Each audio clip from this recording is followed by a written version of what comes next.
Foundation CA को लेकर नहीं हुआ था, एनआरसी को लेकर हुआ। सीए और एनआरसी में बहुत फर्क है। पहला बात है, सीए लागू हुआ 28 नवंबर 2019 में। हमारा जो मैं जिस दिन मैंने रिजाइन किया 24 सितंबर एनआरसी के इशू में मैंने रिजाइन किया, और मेरा केस सीए का है, आज भी सुप्रीम कोर्ट में है।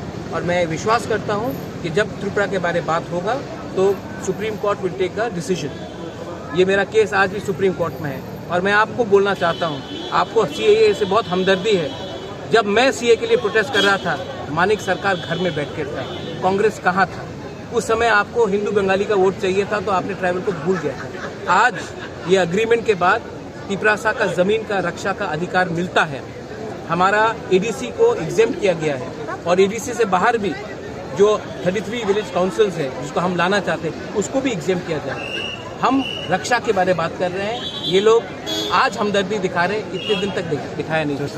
थोड़ी दिन पहले ही एक हिस्टोरिक अकॉर्ड साइन किया है, और ये अकॉर्ड साइन करने के बाद हमें एक ऐसा ही व्यक्ति को भेजना चाहिए दिल्ली में जो हमें रोड ब्लॉक नहीं करे। मैंने देखा है कि इससे पहले भी बहुत बार एग्रीमेंट्स हुए, लेकिन उसका इम्प्लीमेंटेशन ठीक से नहीं हुआ। इसी के लिए तिपरा मोथा एंड बीजेपी से हमने बात करके जॉइंटली सेलेक्ट किया है कुमारी कीर्ति को, और मैं जानता हूं कि ये कैंडिडेट जीतने के बाद हमारा जो अकॉर्ड हमने साइन किया है वो अच्छी तरीके से इम्प्लीमेंट होगा। क्योंकि नुकसान करने के लिए बहुत लोग हैं, हमारे लोग 75 साल से बहुत सफ़र कर रहे हैं। आज अगर हम उनको कुछ दे सकते हैं तो वो मेरे पार्टी या कोई भी पार्टी से बड़ा होगा। अंत में हमारे तिपरासा जो कष्ट में है उनको कुछ मिलना चाहिए, और इसी के लिए मैं खुद नहीं जा रहा हूँ, मैं यहाँ में रहूँगा। और हम जॉइंटली अपनी बहन को भेज रहे हैं, क्योंकि ये अकॉर्ड को हमें ग्राउंड में इम्प्लीमेंट करना होगा। अपोजिशन वाले बोल रहे थे, पहले आपका स्लोगन था पहला जाति उल्ला पार्टी, मगर आज आपकी फैमिली से कैंडिडेट बना है, तो ये क्या तो इसको लेके क्रिटिसाइज हो रहा है, तो क्या बोलना चाहेंगे? सर ऑपोजिशन है नहीं त्रिपुरा में, ऑपोजिशन इंडिया में नहीं है।